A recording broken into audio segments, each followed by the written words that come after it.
Welcome to episode 4. I appreciate that you've made it this far. Since you're watching, it means that you're probably, like me, looking for some new inspiration. And it feels good to know that others are out there. So, to restate the larger question of this little home movie/documentary, could the 10 principles give us a better way to communicate culturally and politically and in our civic life? Each of the people I interviewed found different ways that the 10 principles were helpful back in the default world.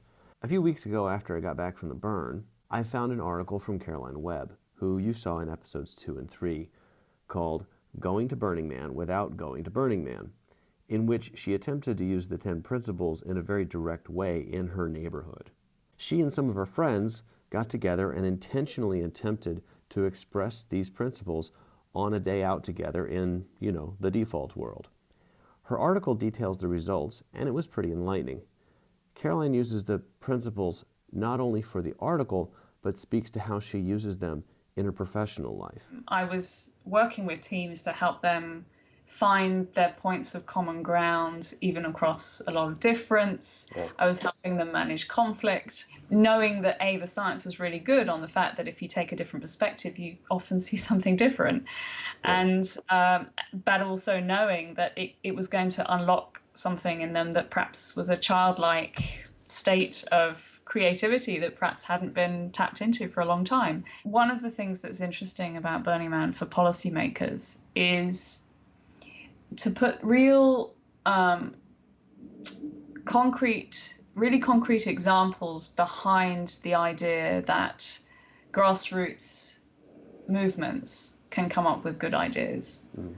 And to think about how to create different types of opportunities to contribute in a civic engagement. Yeah, the left-right thing, political world. No one gifts. Everything I do for you, you have to pay me.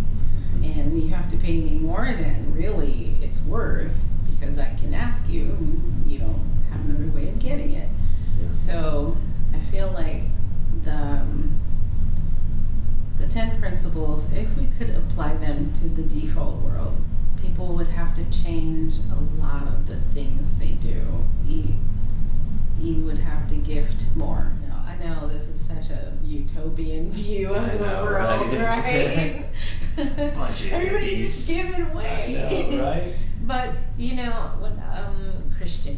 Christianity, the thing that people say in churches all the time, you can't beat God giving, right?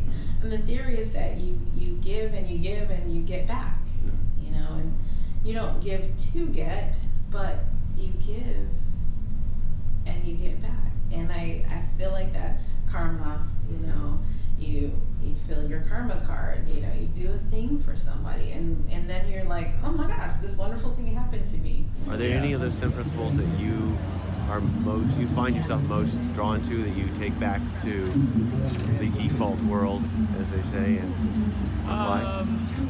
There's a bit of an immediacy reset when you come to Burning Man. Living in the moment. What do you most want people to know about what you've been doing here for years and what you're doing here now? Fostering creativity. Yeah, that's really it. That's fundamentally that's what Camp Walter is about. Fostering creativity, which fosters joy, which fosters confidence, strength, well-being. It all kind of grows from that fostering creativity. Well, I think being self-aware, right? Because these principles kind of lead to a self-awareness, right? Is something that we as human beings should be working towards. Understanding ourselves at the deepest and broadest level, right? So that when we show up with our best selves. If you're speaking to a policymaker who's just starting to see this, and what is your message to them? Like, what's the value to them of this?